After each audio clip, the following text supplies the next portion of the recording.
That mankind has not progressed so much.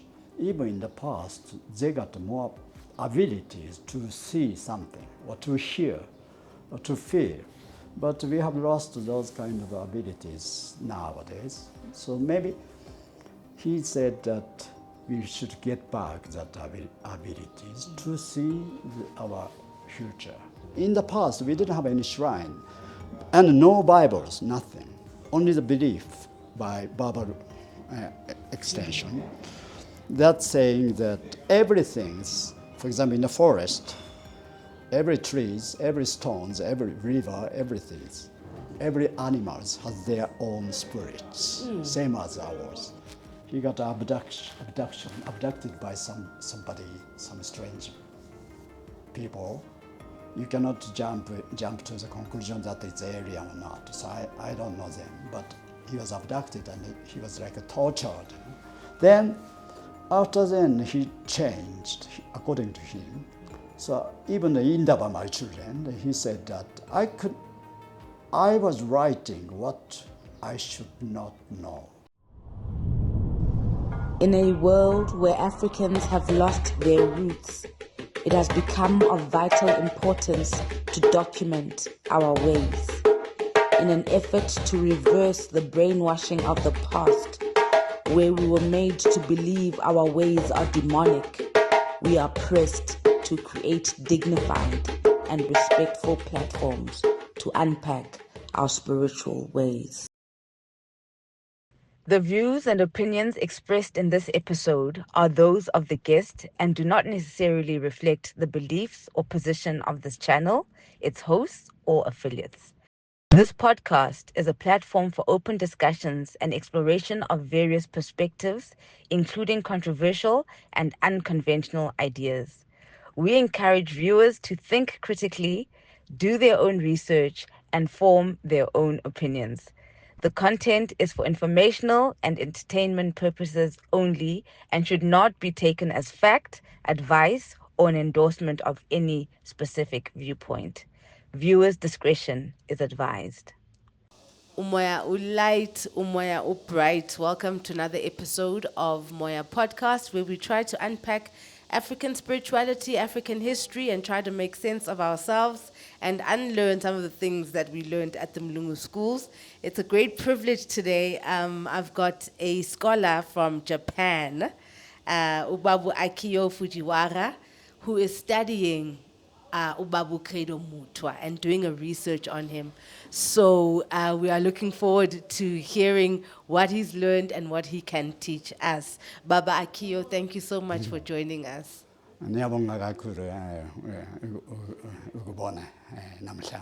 Siyabulela. So please, Ubabu Credo Mutwa is not someone that we are well versed in. Mm-hmm. But when I get you doing a research, so can you give us, because we are really, a lot of our history has been erased. So we are learning, and he's one of the subjects that we're learning about. Yes. So if you can just give us who the man was. Yeah.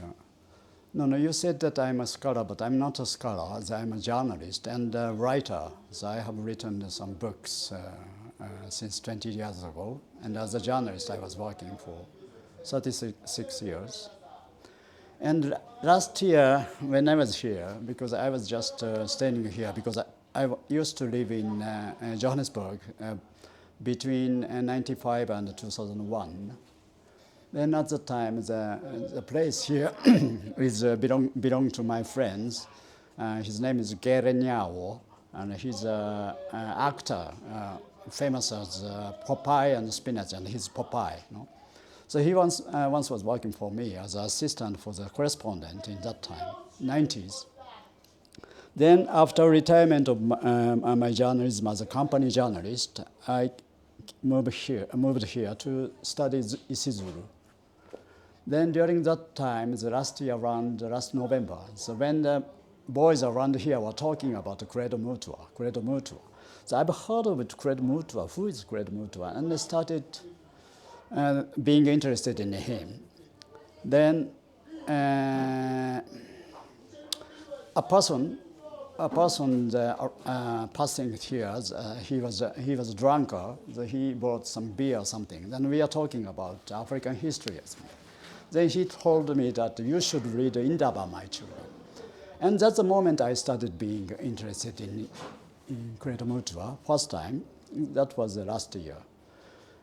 And when I started reading Indaba, My Children through Kindle, through the electric book, it was amazing.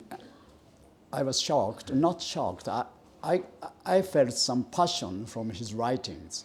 So I could not stop reading that book until 100 pages for the first hours. Then I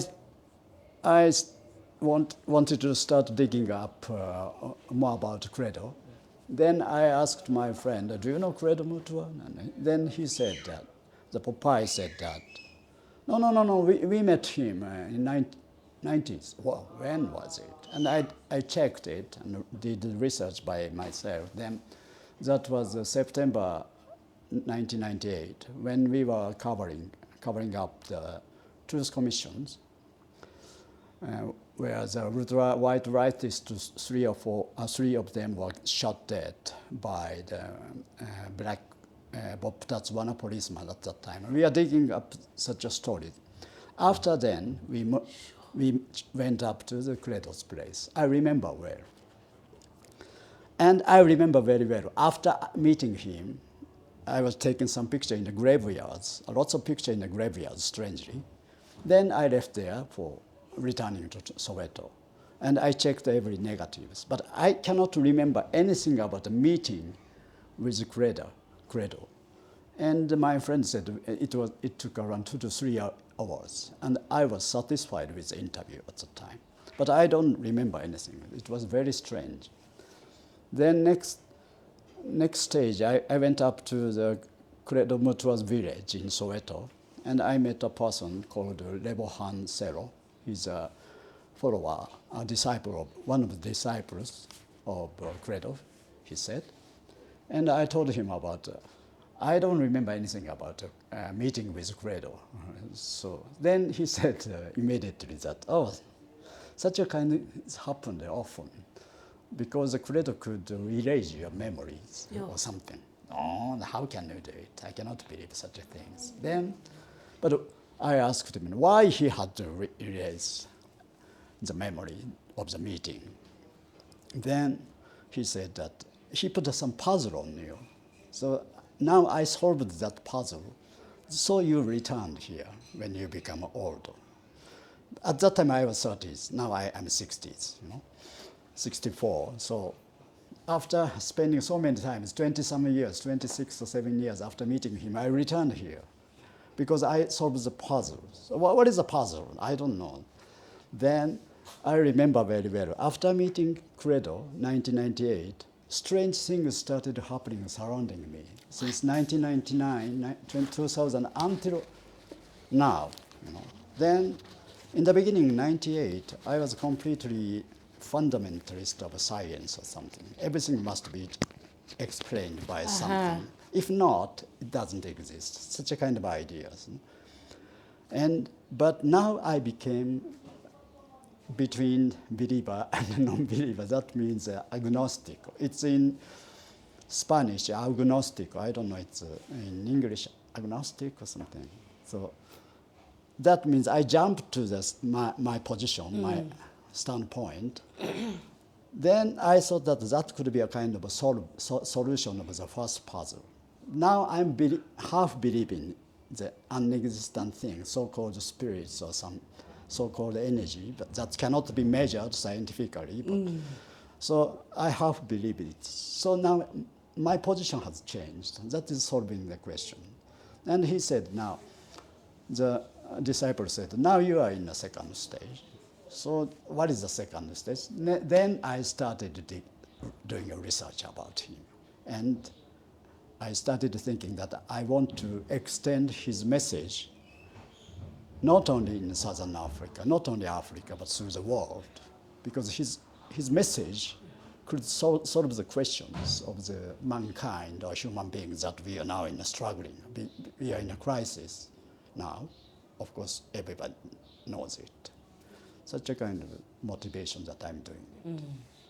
So then what was your, when you say that when you encountered his text, it was very passionate.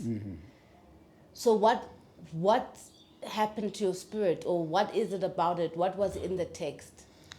Yeah, I'm still type to do a research logically. Even I feel something, but not try to rely on my feeling. So my first impression of reading books is quite not reading a good, for example, good short novel like Albert Camus' Outsider or something. Once you open, you get involved in the author's mind. Yes. But Mutwa's case is not like that. It's something, some passions told me, from the author, from the writers, as if he's talking directly to me. So, and it seems to be like some kind of passion or some hotness or warmness from the sentences or between the sentences. Yes. And I once experienced only one time in such a kind of readings. That was 2012, when I was in Tokyo, in Japan, and doing a research about all the mythology of Japan. And then I started reading one philosopher's All book. the what? Of the, it's about myth. Mythology. Okay, yeah, yes, sorry, yes, sorry yes, of my yes. pronunciations. Yes, got you. Mythology Yes. of Japan. It is called Kojiki. It's the oldest one. Yes. It was written in the year 712 or something. So that was, I had to do such a kind of job coincidentally because of the order of my editor. Then I started reading one philosopher's book. He's a Japanese philosopher. His name is Umehara, Takeshi Umehara. I still clearly remember the moment I started reading. The atmosphere of the libraries in the center of Tokyo, and I opened his thick books. And first one, I opened it. Then I felt same kind of feelings. And I started digging up how is a feeling. It's a passion, but the passion cannot be measured. So, but it's similar passion of both books. And strangely, the person was died 2019 when he was 92 or 3 years old. And Credo Mutwa died 2020 when he was 98 years old. So both of them got very longevity. And both are unlegitimate child when they were born. Because Credo himself wrote on it. I was a legitimate child between non-married father and mother. And he was too. And he told me directly, my shadow part of my existence is that or something. And what, in the end, just before their deaths, what they are writing, it's quite similar. They both knew about the Western philosophy, but both said that the Western philosophy cannot solve the question of this crisis of humankind or mankind, or for the sustainability or for the better life, So we have to dig up our own past, our own ancestors' belief, our own ancestors' wisdom. So this Japanese philosopher Umehara wrote last book is Introduction of Mankind Philosophy. And Mutwa said completely the same things. What he had said is lots of things, but one of Mutwa said is that Western philosophy cannot solve the question, not only about Africa, but the world. So we have to remember, we have to get back our ability that in the past. So both are quite similar. So coincidentally, both got the same kind of passion. I cannot measure it. I was actually about to say, I'm sure that you're finding similarities between the indigenous Japanese culture and the indigenous African culture. Yes. Do you want to go a little bit deeper into that? For example, in the Japan, nobody can identify which is the Japanese traditional philosophy. Nobody can say it. But according to Umehara, our culture, our belief is that it's mixed up with Buddhism in the 7th century or 6th centuries. But before, long time, we have a history of our belief called Shinto. And so Shinto, like Shinto. Yes. And Shinto, and according to Shinto, we don't have any shrine. Currently, we have lots of shrine because it's influenced by the Buddhism, because they got temples. Yes. So Shinto tried to get a shrine. But in the past, we didn't have any shrine. And no Bibles, nothing. Only the belief by verbal extension. That's saying that everything's, for example, in the forest, every trees, every stones, every river, every animals has their own spirits, same as ours. So we are just a part of it, part of the nature, part of the forest. So we let them to survive. We should not kill them so easily. So the belief is that everything can be, can go up as a spirits. Everything has a spirits, and those spirits can be sacrificed, can be saved, as well as human beings. But in the case of Western philosophies, basically it's like Descartes of France. The nature is something that we have to cope with, or we have to conquer. But then, in the end, it becomes a kind of a rationalization or more efficient way to manage nature or something. It becomes like an idea of capitalism. And now we are on the way. And we are now facing the nature. And the nature is fine now. Nobody knows. It's quite natural. But some say that it's not, it's because of us. The nature is changing or something. So respect a lot of nature is a basis of our belief.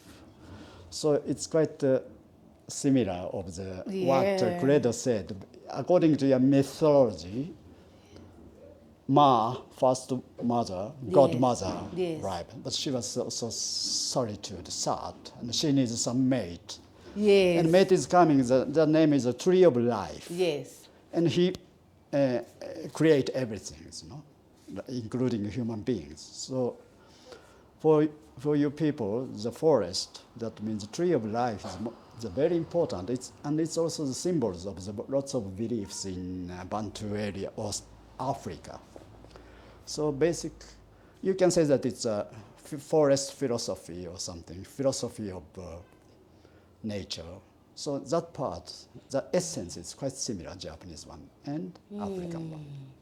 Yeah. Sure. And it's also interesting because you have decided to live in Soweto. Yes. So you are right inside Abantu Abamnyama. Mm-hmm. And what is the spiritual comparison to your own people? Yeah. It's just my idea. Japan, traditionally, we believe in a lot of spirits.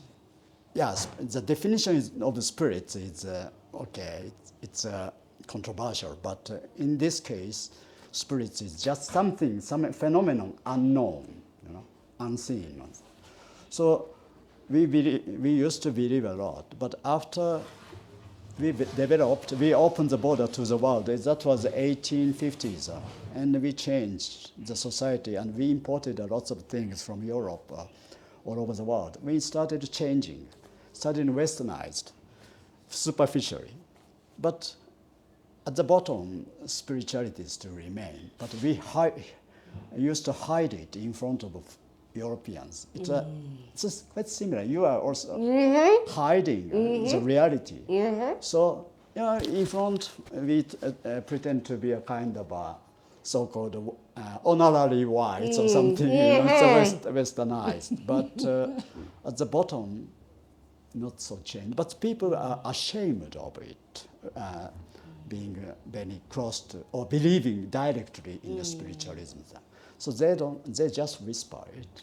So there was some movement of booming of spiritualism in the past, but in the modern days, maybe the end of the 20th century booming and going down and coming to American invasions and after the war or something. Then 70s, 80s, it's booming again. And the 90s, it boomed. But in the end, there was some cult group did a kind of serious terrorism in the center of Tokyo.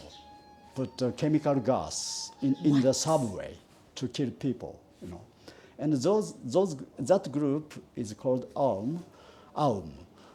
It is a kind of believer in spiritualism. Okay. So in front of such a shock of the news, people started being away from do you understand? Because it's witchcraft. Yeah. Because of that, they Yes. did such a terrorism. It's Yes. very dangerous. Yes. Don't believe such a kind of stupid things, Yes. So we have to be more rational. We have to be more scientific. Sophisticated. Yeah.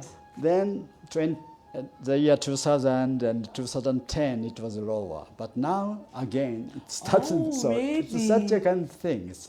It's like a lower pressure in the skies. When the sky is fine, no cloud. But when the pressure is lower, it becomes clouds. So it's like that. Oh, it's now lower, but sometimes it's coming. So you can't kill the Shinto. I think spiritualism of Shinto is still remain there. Tell me, how do you deal with death then?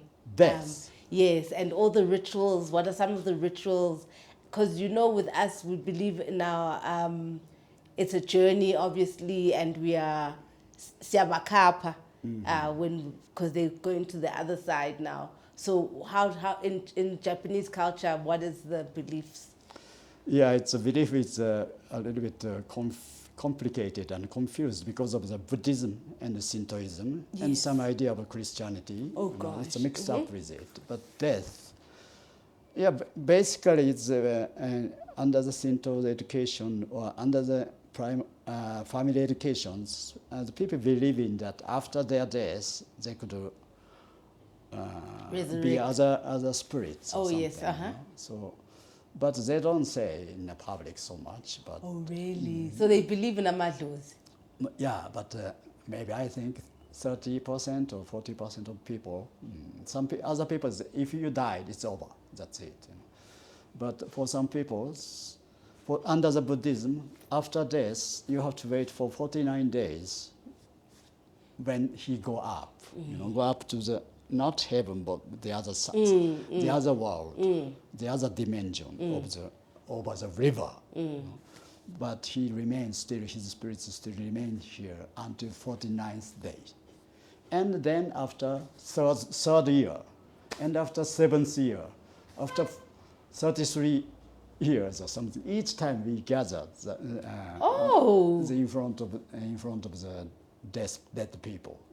So that means it takes a long time to go up. Oh, or my sometimes word. each time they're coming back, the idea also. For example, every summer, for our hemisphere, summer is August, July, August. Okay. That time we call it the Obon, B-O-N. Obon, the time when your ancestors are coming back and going back again. So we did a lot of things.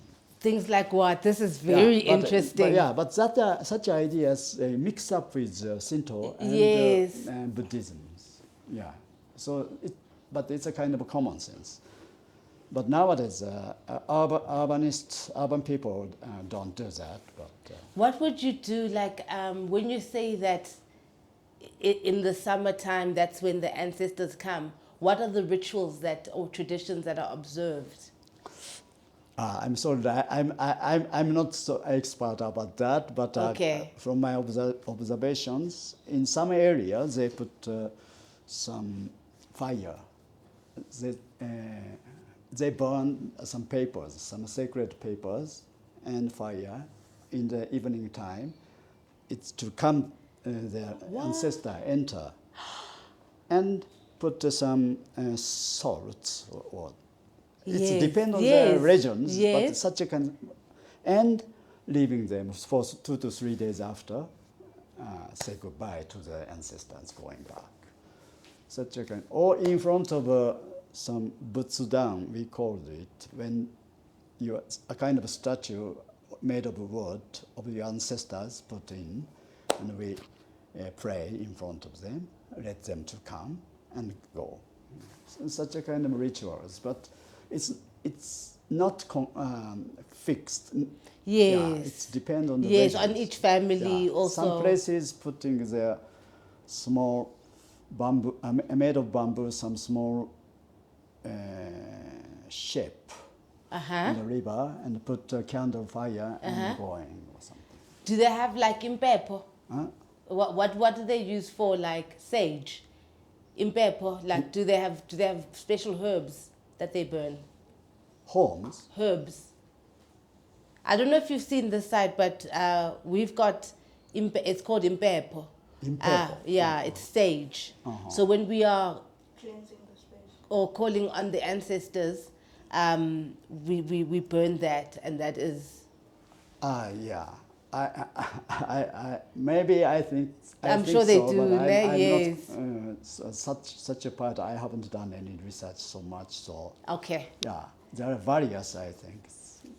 So in the southern area and the northern areas also different, but both have a kind of sangomas. Yes. Not sangoma, but they got possession of the Yes. spirits of the ancestors. Yes. And the other side also, and they can predict some, like prophets. Yes. So those people still there. And traditionally there are a lot, but in urban areas, there are not so many recently. This is so interesting. Okay, back to Credo Mutwa. So what have you learned about the man, or have you studied his life yet? Or you were just... Yeah, more or less, I have checked his books and his interviews, and a long interview, for example, by David Icke. Yes. Yeah, I checked everything, and I have seen his last wife, Mama Virginia, in Kurman, Northern Cape, and then I met his daughter, Nozipo, in Kosi Mutwa, and twice, and the other people, and his disciple, Ntanzi, Mr. Ntanzi, in the Orange Farm, to interview. And I try to get close to him. And maybe I can get information about him, of his life as a human, But it's quite difficult to get to know his spiritualities or something, and lots of enigmas in his life. Yeah, he said very clearly, but it's quite difficult to prove objectively. So, for example, about his life, when he was 37 years old, he got abducted by somebody, some strange people. You cannot jump to the conclusion that it's alien or not. So I don't know them, but he was abducted and he was like tortured. Then, after then, he changed, according to him. So even in my children, he said that I was writing what I should not know, or something. That by this hand can do everything. It can make pistols, can make a gun, can make can fix the jet engine or something. So that means he got something from outside or from inside, I don't know, some power immediately after the abductions. So such a kind of things that how can I explain it without any experiments in my life, So experience is very important. Then when I checked some scholars there are lots of scholars who are dealing with abductions, but they cannot get to the conclusion yet. But statistically, there are lots of cases in the world in the modern time by such a kind of abduction that Credo suffered. So I'm doing such kind of research, but try to get close to him spiritually if I could. So I did some fasting or something because of recommendation by some prophets. You should do a bit to clear your spirituality or something. So I did it for the first time for 3 days here. But Gunzima Bamba Credo Mutwa. It's because he's enormous. And I feel myself, his message is very important. For example, look at your future it's my interpretation, but look at your future with your mother's mind. Because you have two minds, mother's mind and warrior's mind. Warrior's mind is 2 + 2 = 4. And mother's mind, but it's not such a simple thing. You look at things from sideways, from the up, from the down or something. So mother's mind and warrior's mind. So he said that for the future, you have to use your mother's mind and look at everything with your mother's mind. That means, as he said, that mankind has not progressed so much. Even in the past, they got more abilities to see something, or to hear, or to feel.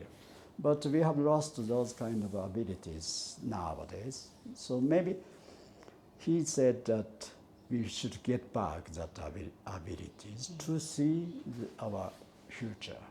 Then that means mother's mind. So you should use your mother's mind. That means warrior's mind is so-called scientific or westernized way of thinking. Very logically you have to. But mother's mind is different. Feeling, listening, watching, not without explanation is also very important. So his last message in the YouTube said such a kind of things, using your mother's mind. So I also support such idea. So I want his message, not only that, but extend to lots of readers, not only lot of the people, not only here, but to the world. What is his message? Because a lot of people have a hard time understanding, even in Ndaba My Children, when you try to read it, it's not so easy. So what's in the books? What's Credo saying? Yeah, until now, I got some interpretation of one of what he wants to say. That, yeah,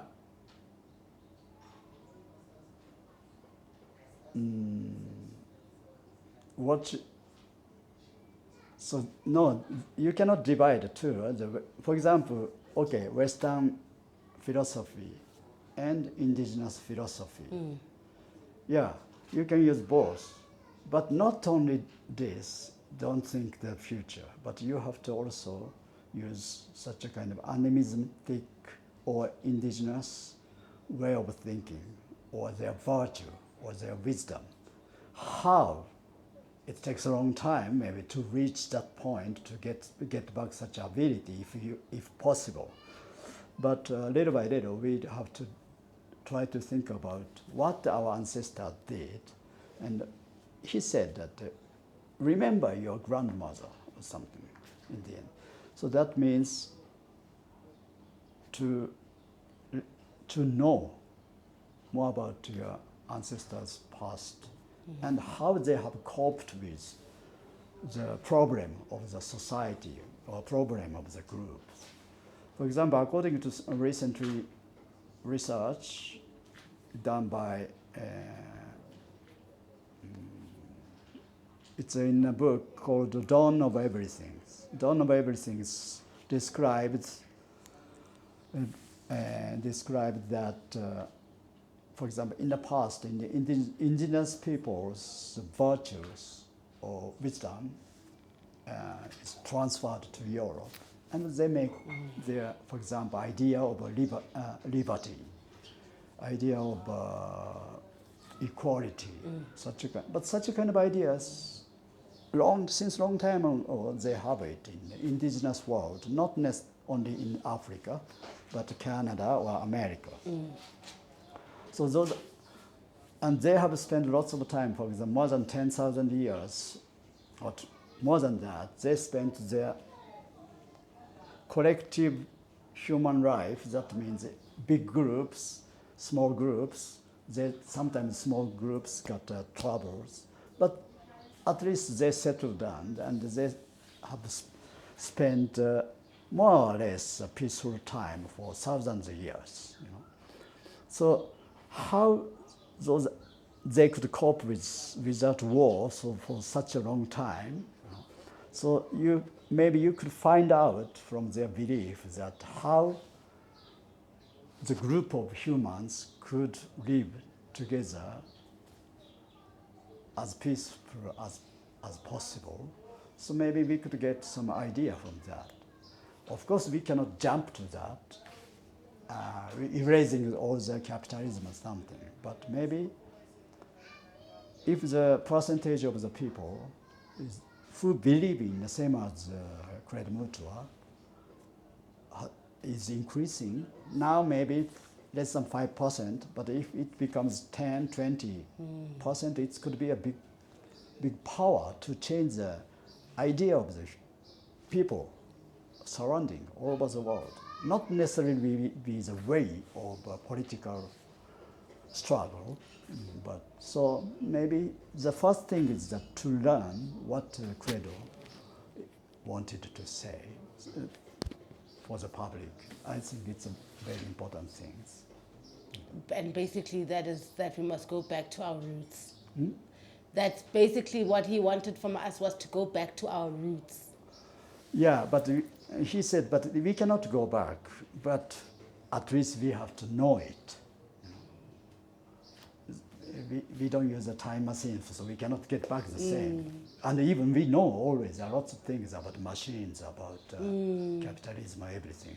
With such a memories, we cannot return in the same position. But we can get some wisdom, some idea from the past. Have you done any political research on the times and circumstances around him, like during apartheid? Where do we locate? Yeah.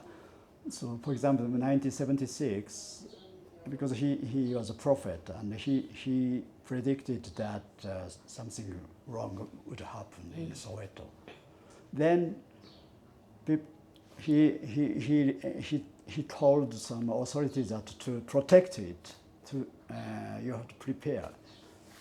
I don't know exactly specifically, but then the people, lots of mob in Soweto.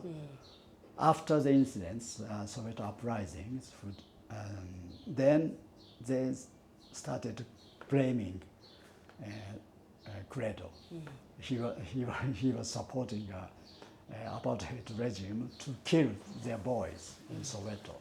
So that was completely the misunderstanding. But because of that, he was attacked, and he had to hide inside Soweto. I've heard Mansfield. Then in the end, he left for the Mafiken, was protected by Bob Tatswana at that time.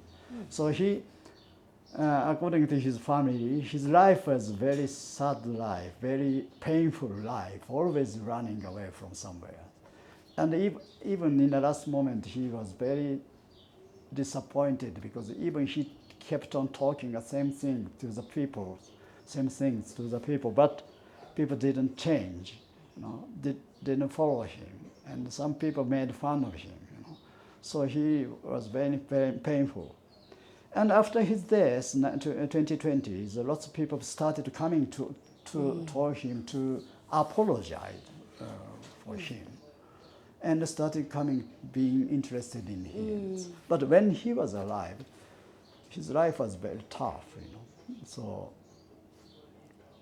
his daughter also said that it's very sad. His spirit was very sad. But now his spirit is okay according to her. Since last year, it changed. Now his spirit is happy. I don't know. I cannot measure it. I cannot interview Mr. Credo. But according to those people, so it's good.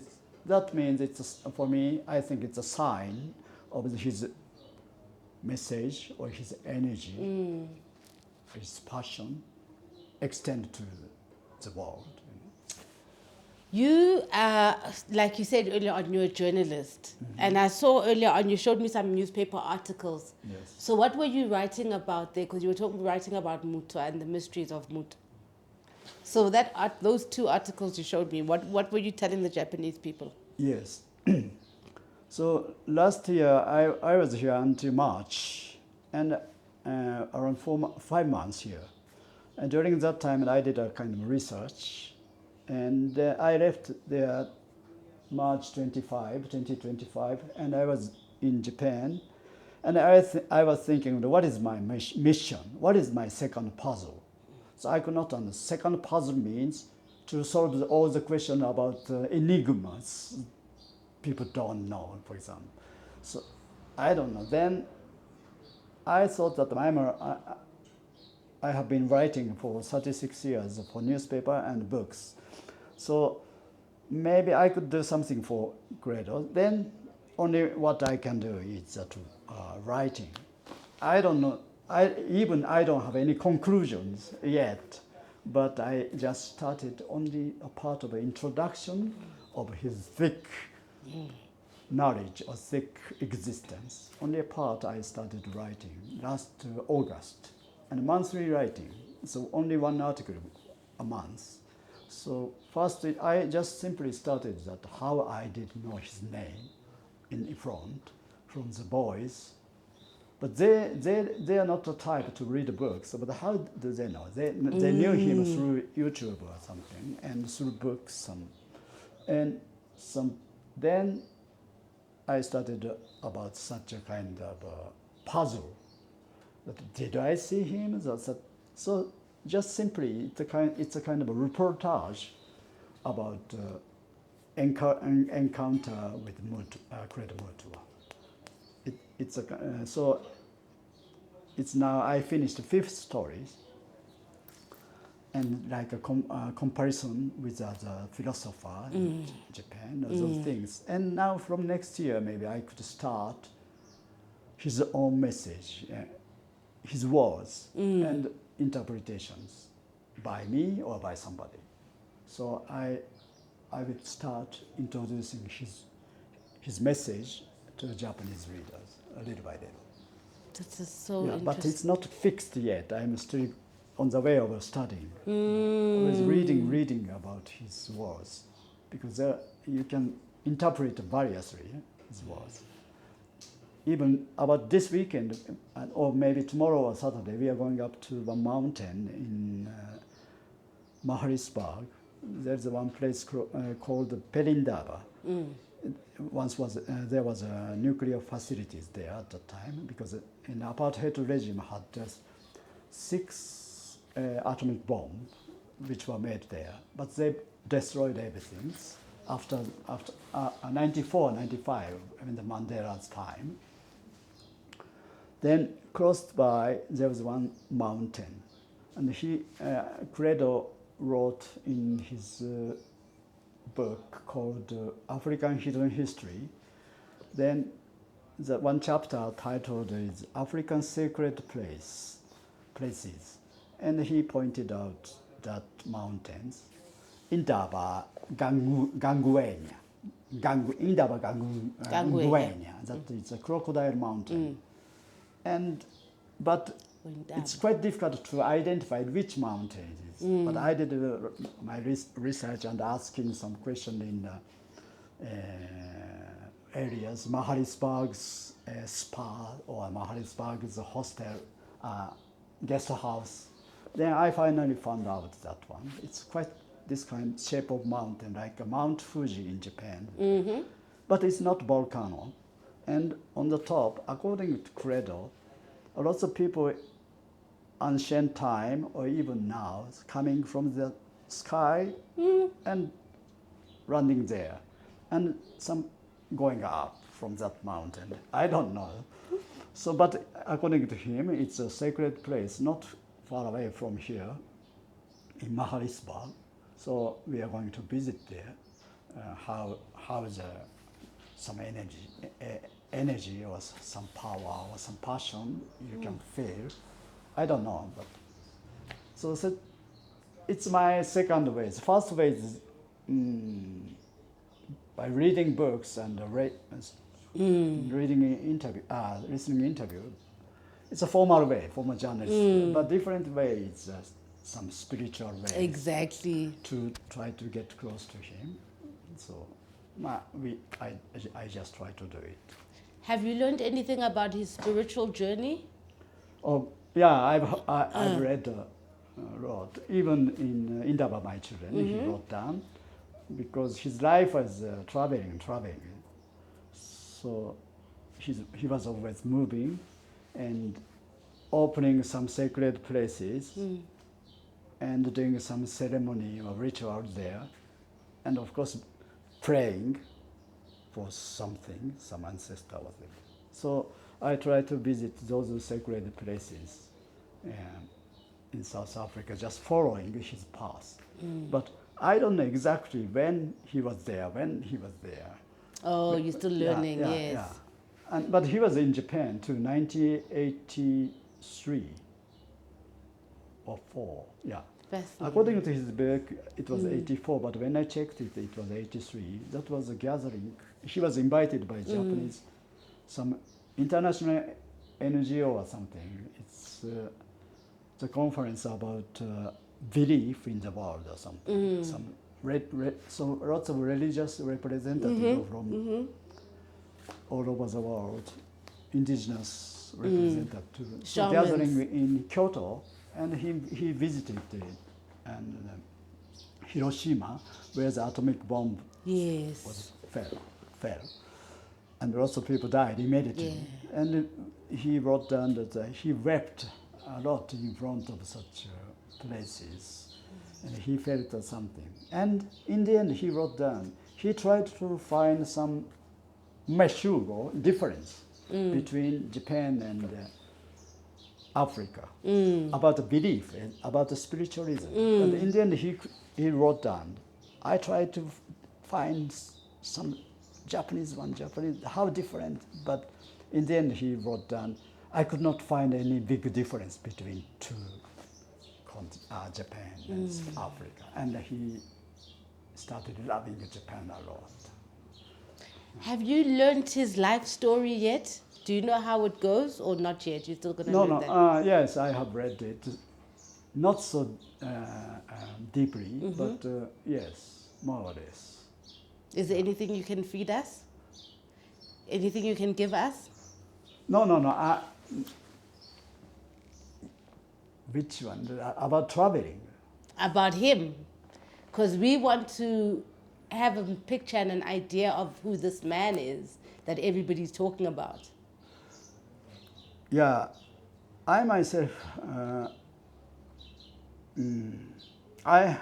I have interviewed, I have met lots of people.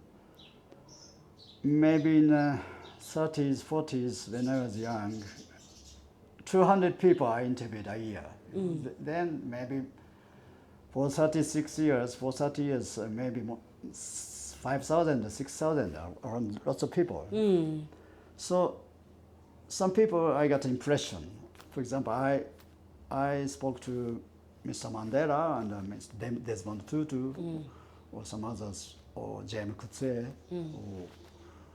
or Nadine Gordimer at the time, 90s.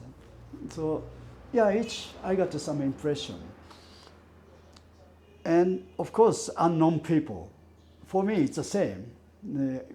Famous people and not famous people. It's all people. Yeah. Sometimes unfamous people very deep and very interesting, So from such a experience to meeting people, my intuition said that Credo Mutwa don't tell a lie. He's don't show him up. From my impression of the, for example, interview, YouTube, his face, all the same. Always he's very stable. You know. So he's straight.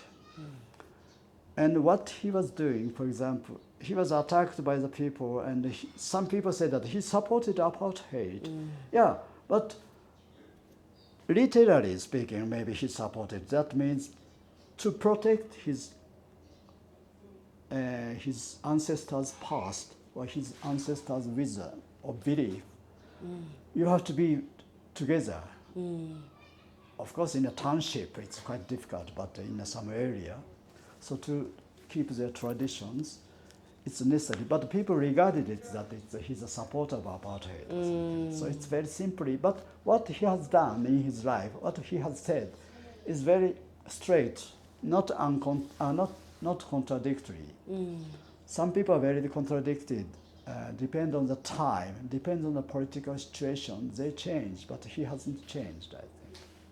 So he's such a type. So I believe in him. Of course, not believing 100% or always, I'm doubting.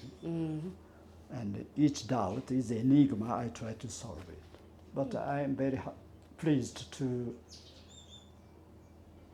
study and to know about him. What a beautiful subject, eh? Yeah, it's interesting. And nobody, I don't think that I can get any conclusion because there are lots of enigmas. Yes. For example, people can say, oh, it's a UFO, but a UFO, oh, okay, that's it. But not so. Lots of people don't believe in it. So you have to prove that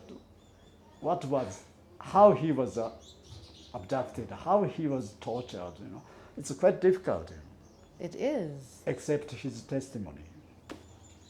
So if I solve the question, it's no, it's difficult. But try to get close to it, close to the answer. You know. So yeah, that is difficult. Huh? So for some believers, yeah, it's okay, it's happened. But for non-believers, how could you persuade them to understand it? That's the thing. Credo Mutwa is difficult to believe. Yeah, so I want to be in such a stance, you know, not completely. So to let the non-believer to believe in it. How could you explain it? It's a very difficult task for me to write. Sure. To observe it or to as objectively. Thank you, Baba AKIO. Yeah, you're welcome. Thank you. Yeah, thank you for your time. Yeah. And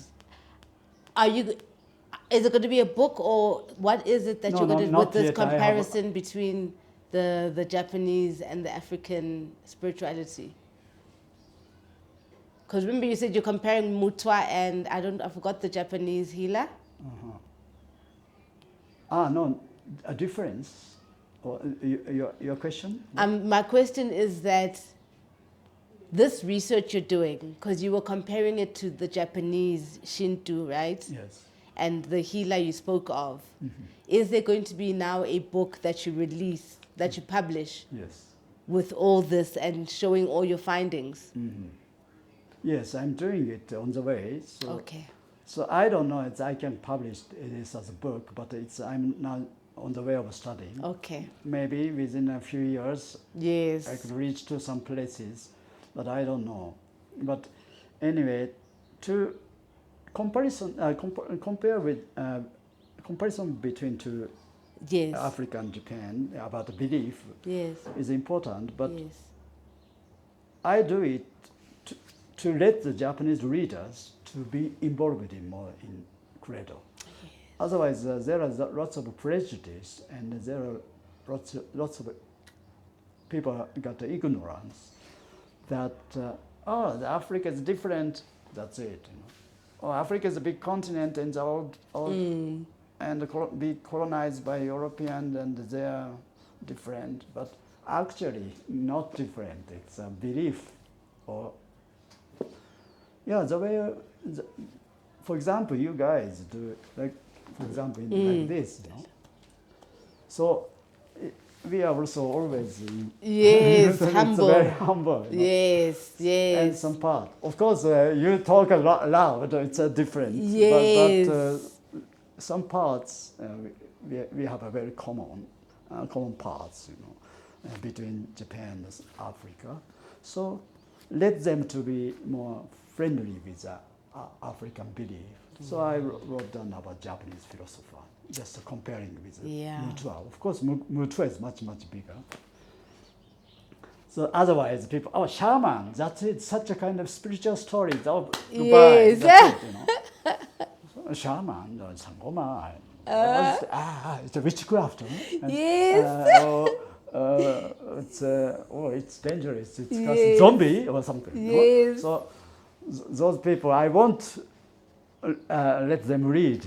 Yes. Oh, it's interesting. Yes, because even with our work here on this podcast, like some of them are like, oh, she's doing witchcraft. And it's like, no, actually, we're talking about energy and spirit. Yeah, so as a writer, to express it, you have to be more neutral, try to be, and decide, well, what happened then? Such a strange, but when you ask, so you become a kind of an intermediate between non-believer and believer or credo. So that's a difficult point. Yeah. Otherwise, the people started thinking that, crazy guys. Finally he becomes crazy, AKIO. Yeah, exactly. Goodbye, you go back to Mars, or you go back to the Exactly. other planet. Go be abducted with your so- credo. So I try to doubt everything. Thank you, Baba Kio. Okay. More blessings. Bye-bye. Tamaku. Who are you when all you were has been diluted by lies and white lines cancelling out all that which has been written of your history? Why do you look at yourself as a mystery? Doesn't the sun shine because you open your eyes? Doesn't the moon stay situated within the same stars your DNA sparkles off? Your spirit knows that surely corner into e off. Buza umoya so you may return to being well off. Because spiritually you are rich, yet your ancestors cry because you are out of reach. But yours is to command all elements while God takes inspiration from the very mirror she looked at to become. Remember who you are and never finish just when they think that with you they are done.